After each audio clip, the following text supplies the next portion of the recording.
লোকসভা নির্বাচনে 7টা বিধানসভায় সব জায়গায় তো আমি এইভাবে সময় দিতে পারিনি, এবং সব জায়গায় আমাদের সারা রাজ্যে নির্বাচন ছিল।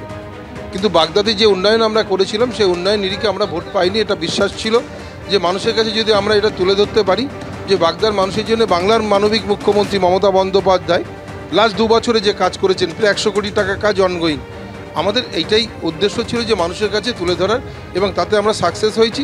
যে মানুষ অনুভব করেছেন যে বাংলায় যদি উন্নয়ন কেউ করে থাকেন মমতা বন্দ্যোপাধ্যায় এবং বাগদার মাটিতে সেই মমতা বন্দ্যোপাধ্যায়ের উন্নয়ন নিরিখে এবং অভিষেক বন্দ্যোপাধ্যায় সাংগঠনিক যে তার যে দক্ষতা, এই দুটো সংমিশ্রণে আমরা বাগদায় আবার আমরা পুনরুদ্ধার করতে পেরেছি। বাগদা যেহেতু মতুয়া অধ্যুষিত এলাকা, সেই কারণেই ঠাকুরনগরের যিনি ঠাকুর পরিবারের সদস্যা মধুপর্ণা ঠাকুর, তাকে প্রার্থী করা হয়েছিল, আপনি প্রার্থী না হয়ে?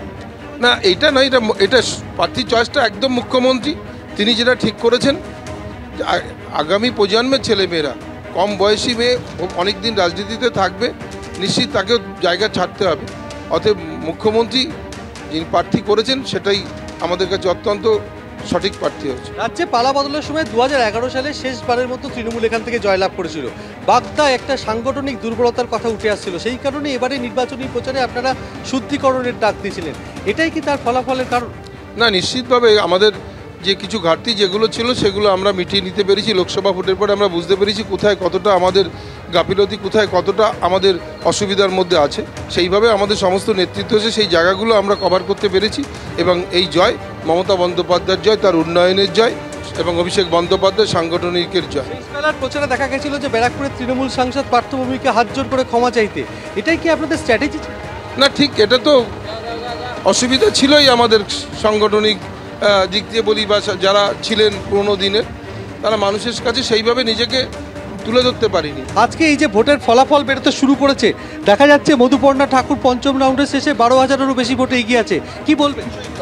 আমরা বলবো যে বাগদার যে মানুষ তারা তৃণমূল কংগ্রেসকে তারা আজকে আশীর্বাদ করেছে, তার সঙ্গে যে প্রার্থী মধুপর্ণা ঠাকুর তারা আজকে চিন্তা ভাবনা করেই নিয়েছিল যে আমরা বিধানসভায় তাকে পাঠাচ্ছি। আমরা বলবো যে এটা বাগদার জনগণের জয়, বাগদার মানুষের আশীর্বাদ, এবং যারা মতো সমাজের তাদেরও আশীর্বাদ দিয়েছে।